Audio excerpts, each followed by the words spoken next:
Hey guys, so today I've got 6 tips on the things you need to do to get your houseplants ready for the spring. Today is the 25th of March and that means that spring is here in the UK, so that means that the days are getting longer and the weather is getting a little bit warmer. This means that the houseplants in your house are waking up from their winter dormancy and starting to put out new growth. They're growing new leaves, they're pushing out new roots, and there are a few things we need to do to support that growth. So follow these 6 tips and get them ready for the growing season. So the first thing we need to do is to take stock of our houseplants, check out where they are and determine whether that is still suitable for the growing season. So like I said, the days are getting longer and warmer and sunlight is getting stronger. So if we have our plants on a south-facing windowsill, for example, during the winter because the sun's not as strong, then we want to make sure that the plants are still suitable for that position growing into the spring and summer. If our plants are particularly sensitive to sun during the stronger spring and summer season, then we want to make sure that we're not leaving our plants in full sun, otherwise our leaves will scorch. If you're unsure of the light requirements of your houseplant, it's always a good idea to do a little bit of research on your houseplant. If you don't know what your plant is called, then you can use an app such as Google Lens, which you take a photo of the plant. It does a search on that photo, Google does, and it will tell you what plant it is, so a really useful app. After winter and when spring has arrived, we want to make sure that the leaves on our plants are nice and clean. So the leaves on your plants over winter will have accumulated some dust on the leaves, such as this ZZ plant here. Lots of dust on the leaves that is accumulated over winter.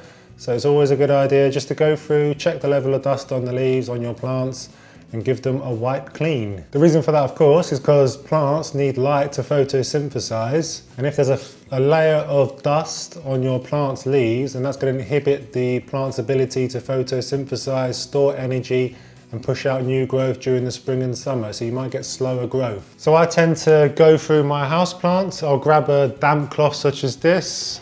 I'll go through this ZZ plant, for example. There's lots of dust on these leaves. So I'll just go through with my damp cloth and just give it a nice clean on each leaf, on each stem, and just get rid of any dust. So that will really help the plant out, allow it to photosynthesize much better than if there's a thick layer of dust on there.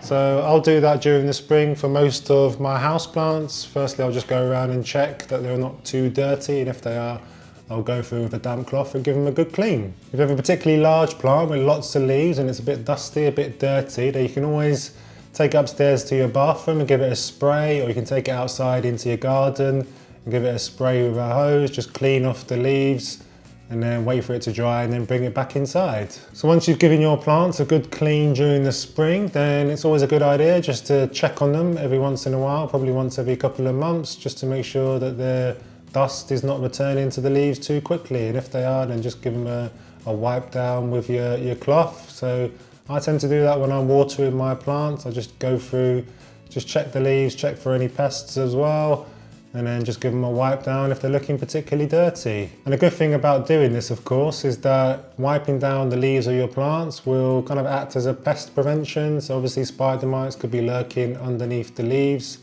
and if you're going through and giving them a wipe every couple of months, then that's going to prevent the spider mites from building up on your houseplants.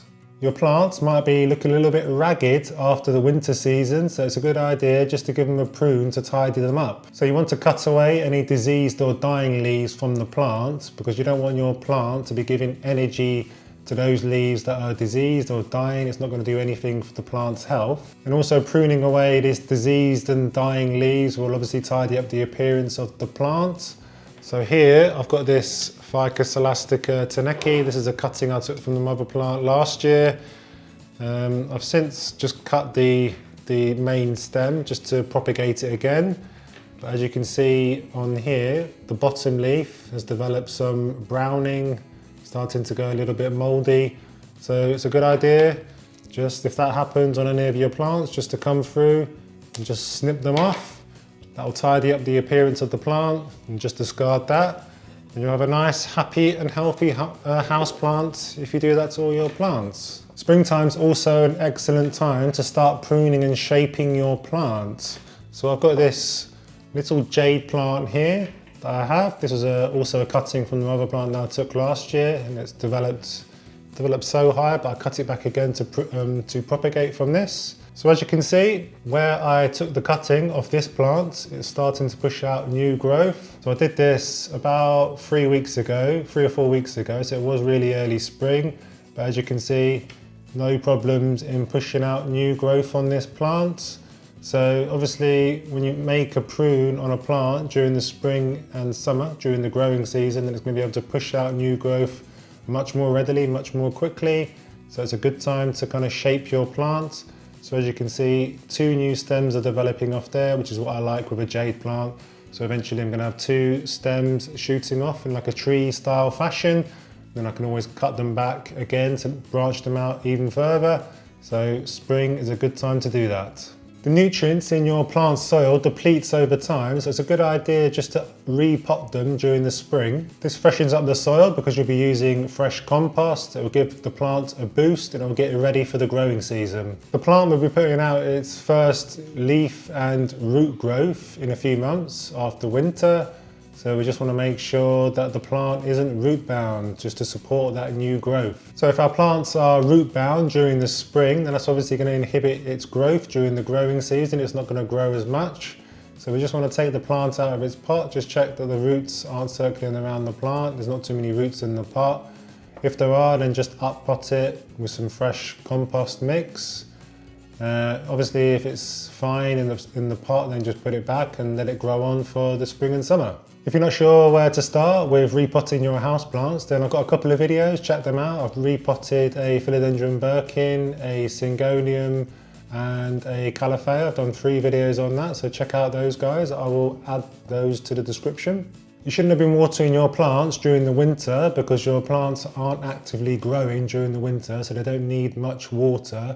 You should have cut that back. But now that spring is here and summer is around the corner, the plant's going to be growing much more quickly, so therefore it's going to be using up much more water. So you just want to up the frequency of your watering, increase your watering schedule.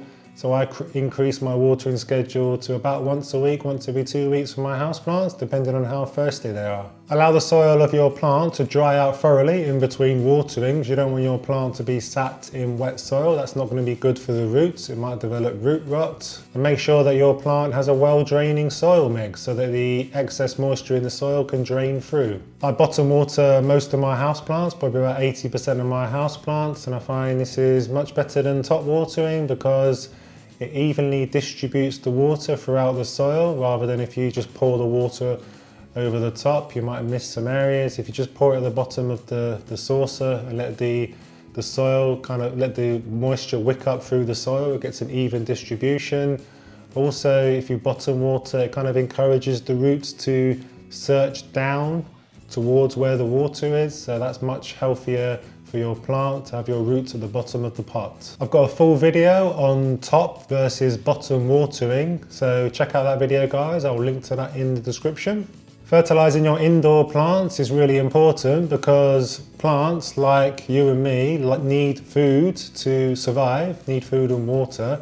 So we just want to make sure that we are upping our fertilizer schedule during the spring and summer. So you shouldn't have been fertilizing your plants during the winter because the plant's not actively growing, so it doesn't need those nutrients. But now that spring is here and now that summer is around the corner, obviously the plant's going to be pushing out lots of new growth, so it's going to need those macronutrients and micronutrients to support that growth. So I fertilize my house plants during the spring and summer once a month, and I use a water-soluble fertilizer. I use Miracle Grow. If you're not fertilizing your plants, then you might notice that the growth is stunted. It's not pushing out as much new growth, and you might also notice that some of the leaves are looking a bit faded, maybe a little bit yellowing.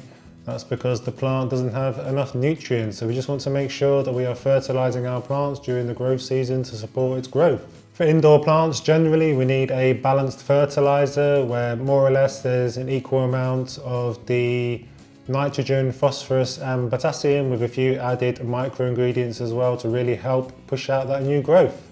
Spring's a great time for houseplant care because there's a lot happening, there's a lot of changes in such a short amount of time. So follow these 6 tips and you'll have a happy and healthy plant that is thriving during the spring and summer months. If you enjoyed the video guys, then please do give it a thumbs up, really helps the channel grow. Subscribe to the channel if you're new. Let me know in the comments how your plants are looking after the winter and whether they're responding well now that spring is here. For your next video, then why not check out that one there, and I will see you there. Thank you very much for watching.